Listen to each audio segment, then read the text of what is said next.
Hello दोस्तों, स्वागत है आप सभी का टू द पॉइंट के एंशिएंट इंडियन हिस्ट्री के सेशंस में। हमने ऑलरेडी 11 चैप्टर्स खत्म किए हुए हैं। मैं आपसे सजेस्ट करूंगा कि पहले आप जाकर वो 11 चैप्टर्स देखें ताकि आप उस टाइमलाइन को फॉलो कर सकें जिस टाइमलाइन को हम फॉलो कर रहे हैं।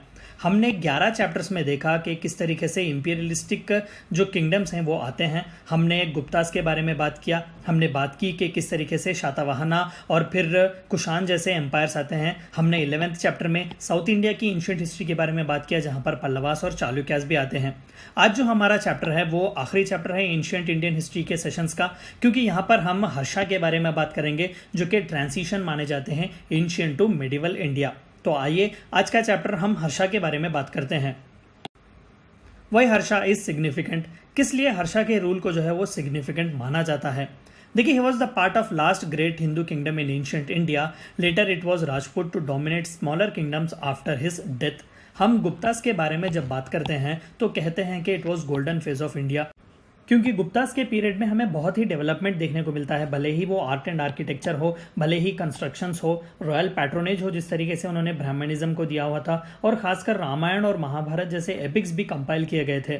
तो गुप्तास जो थे वो लास्ट फेज था इंपीरियल इंडिया का, यानी कि नॉर्थ इंडिया का आर्यवर्त जिसके बारे में हम कहते हैं। तो गुप्तास के बाद उस इंपीरियल टच को देने वाले हर्षा थे, और हर्षा जो थे वो लास्ट हिंदू किंग थे। इसके बाद जो है मिडिवल इंडिया स्टार्ट होता है जहां पर ज़्यादातर मुगल्स डोमिनेट करते हैं, जहां पर ज़्यादातर इस्लामिक किंगडम्स जो है जिसे हम ममलूक डायनेस्टी वगैरह जो है वो डोमिनेट करते हैं। हम आगे के सेशंस में इसके बारे में बात करेंगे। तो यहाँ पर हर्षा जो थे वो आखिरी हिंदू राजा थे हु रूल्ड इंडियन लैंड्स, तो इसलिए जो है उनका रूल बहुत ही सिग्निफिकेंट माना जाता है। He was last king in ancient history who attempted to unite north India. हमने देखा कि पुलकेशिन के फाइट के बाद जो है नर्मदा को एक बाउंड्री की तरह देखा जाता है, यानी कि नॉर्थ और साउथ के बीच एक क्लियर डिवीजन था। तो Harsha was the last Hindu king who actually, या फिर Harsha was the last ancient Indian king who tried to unite the entire India. लेकिन he failed a little bit, but still उन्होंने पूरे नॉर्थ इंडिया को एक हिस्से में बनाया हुआ था। यानी कि यहाँ पर कलिंगा उड़ीसा से लेकर जो है यहाँ पर नॉर्थ में नॉर्थ वेस्ट जो रीजन जो था आज का पाकिस्तान और अफगानिस्तान, वहाँ तक के एरियाज को इन्होंने रूल किया हुआ है। Last king to attempt to resolve sectarian conflicts. हम आगे के स्लाइड्स में देखेंगे कि किस तरीके से महायान बुद्धिज्म में 18 सेक्ट्स हुआ करते थे। तो इस सेक्टेरियनिज्म के डिफरेंस को भी सॉल्व करने की कोशिश करने वाले हर्षा थे। Post mighty Guptas the last imperial king to reign Indian lands. तो ये थे चंद फैक्टर्स क्यों हर्षा का रूल जो है वो सिग्निफिकेंट कहा जाता है, और किस लिए हिस्टोरियंस जो है हर्षा को एक इंपॉर्टेंट चेन या फिर लिंक की तरह मानते हैं एंशिएंट और मिडिवल इंडिया को।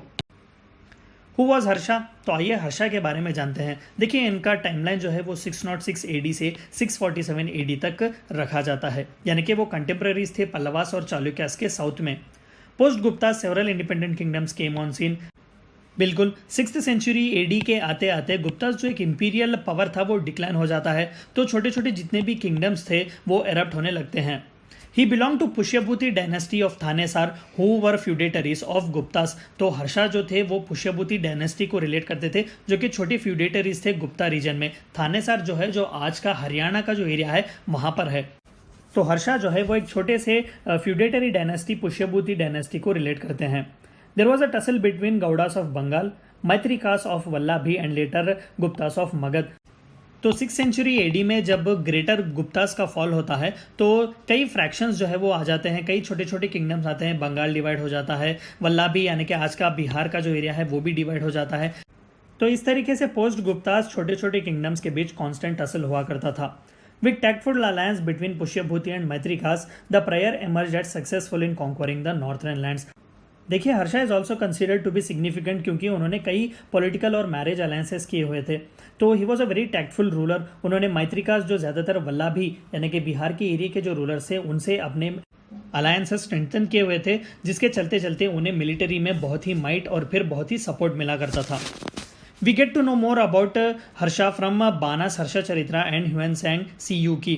तो बाना जो थे, बाना भट्टा जिन्हें कहते हैं, वो हर्षा के कोर्ट पोइट थे। तो उन्होंने हर्ष चरित्र लिखा हुआ था। तो वहाँ से हमें हर्षा और उनके एक्सपेडिशन, उनके टेरिटोरियल एक्सटेंट के बारे में पता चलता है। और ह्यूएनसैंग जिनके बारे में हमने पिछले लेसन में भी पढ़ा था, जो कि एक चाइनीज ट्रैवलर थे, उनकी किताब है CU की। तो वहाँ से हमें हर्षा के बारे में पता चलता है।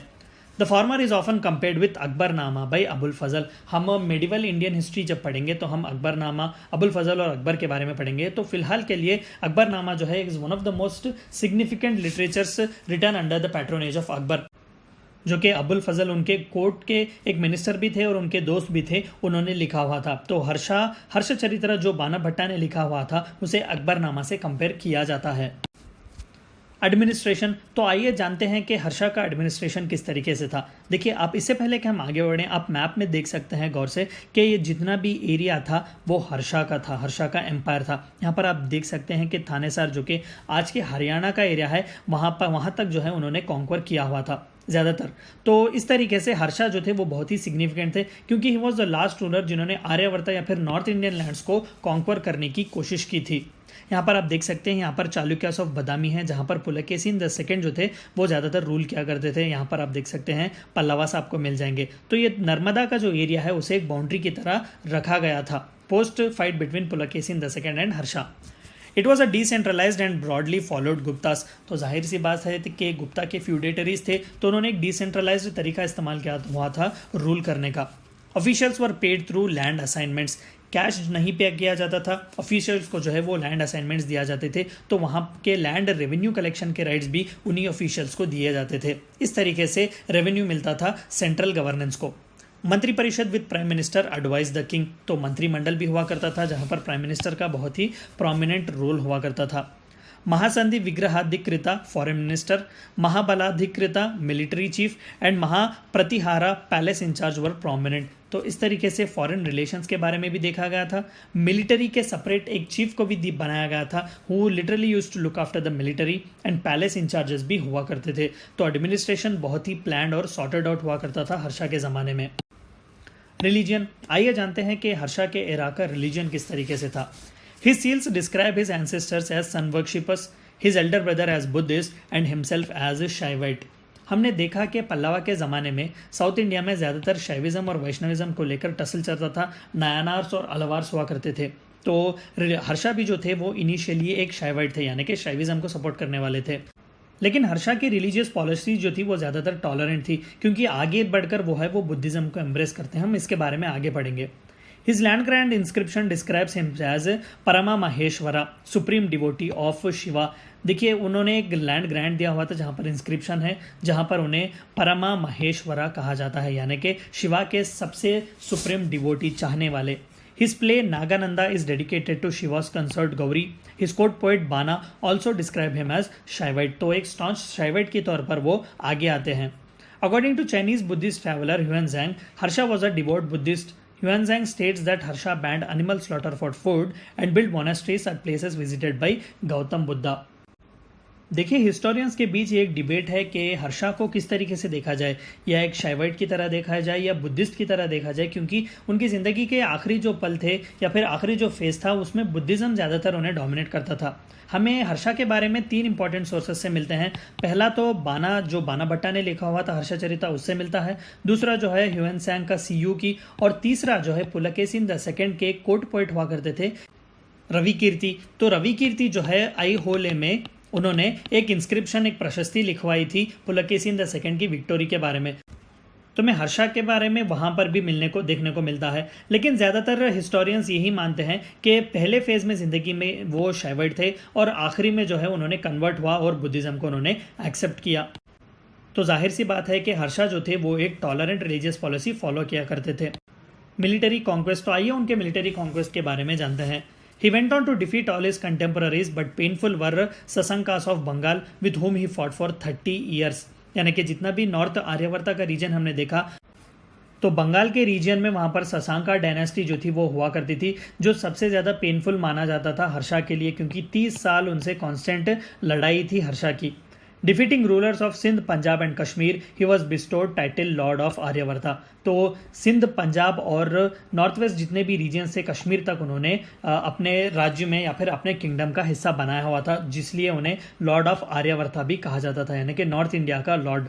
He got defeated by Pulakeshin II of Chalukyas of Badami and Narmada was accepted as boundary between north and south region। तो एक जिंदगी में उन्होंने हार जो दिखी थी वो चालुक्यास ऑफ बदामी के पुलकेशिन II से थी, और बाद इसके कोई मिलिट्री एक्सपेडिशन नहीं किया गया। Contribution to Indian lands. तो आइए जानते हैं कि किस तरीके से हर्षा ने और उनके रूल ने कंट्रीब्यूट किया इंडियन लैंड्स को। Learning and education was special regards to Buddhism made great progress. बिल्कुल, बुद्धिज्म को जो है उन्होंने बहुत ही पैट्रोनेज दिया हुआ था। तो बुद्धिज्म से रिलेटेड जितने भी यूनिवर्सिटीज़ उस वक्त के नालंदा थे या वल्लभी थे, वहाँ पर बहुत ही कंट्रीब्यूशन दिया गया। Universities of Nalanda and Vallabhi made great strides. तो एजुकेशन को बहुत ज़्यादा ही प्रोमिनेंट दिया जाता था हर्षा के ज़माने में, जहाँ पर नालंदा और वल्लभी जैसे यूनिवर्सिटीज़ फ्लरिश करते हैं। Harsha has authored plays of Nagananda Ratnavali and Priyadarshika in Sanskrit. देखिए, वो एक ऑथर भी थे, तो संस्कृत को उन्होंने पैट्रोनेज दिया हुआ था। वो खुद एक पोएट थे जिन्होंने कई प्लेस लिखे हुए थे। Hiuen Tsang studied at Nalanda where 10,000 students and 1500 lectures existed. तो आप देख सकते हैं कि कितना प्रोमिनेंस हुआ होगा उस वक्त के ह्यूएनसांग जैसे एक चाइनीज ट्रैवलर जो है वो नालंदा में आकर पढ़ते हैं। Held Grand Assembly at Kannauj to honor Huansang and tried to resolve conflict in Mahayana Buddhism where there existed 18 different sects। जिस तरीके से हमने बात किया कि he was the last northern ruler to attempt to solve the sectarian conflicts। तो Mahayana Buddhism में उस वक्त जो थे 18 डिफरेंट सेक्ट्स हुआ करते थे जिनके बीच कांस्टेंट टसल हुआ करता था। तो कनौज में जो उन्होंने एक काउंसिल रखा हुआ था, एक सभा की तरह, जहाँ पर ह्यूएनसांग को उन्होंने ऑनर किया हुआ था और महायाना बुद्धिज्म में रिफ्ट ख़त्म करने की कोशिश की हुई थी। कनौज के इस असेंबली के बाद उन्होंने ज़्यादातर अपने वेल्थ को जो है गरीबों में बांट दिया था। तो he was such a great ruler. इसीलिए जो है हिंदुस्तान के हिस्ट्री में जो है हर्षा को ट्रांजिशन माना जाता है एंशिएंट टू मेडिवल। बाद हर्षा के ज़्यादातर मेडिवल इंडिया में राजपूत जो है वो ज़्यादातर एक हिंदू माइटी किंग्स के तौर पर आते हैं, क्योंकि ज़्यादातर मेडिवल इंडिया का जो एरा है वो इस्लामिक किंगडम्स या फिर इस्लामिक रूल्स से डोमिनेट करती हैं। हम आगे के सेशंस में मेडिवल इंडियन हिस्ट्री के सेशंस में इसके बारे में पढ़ेंगे। तो ये थी चंद बातें आपको जाननी थी एंशिएंट इंडियन हिस्ट्री के बारे में और हर्षा के बारे में और किस तरीके से Harsha was transition. I hope कि आपको वीडियो पसंद आया होगा और समझ में आया होगा। Thank you for watching my video.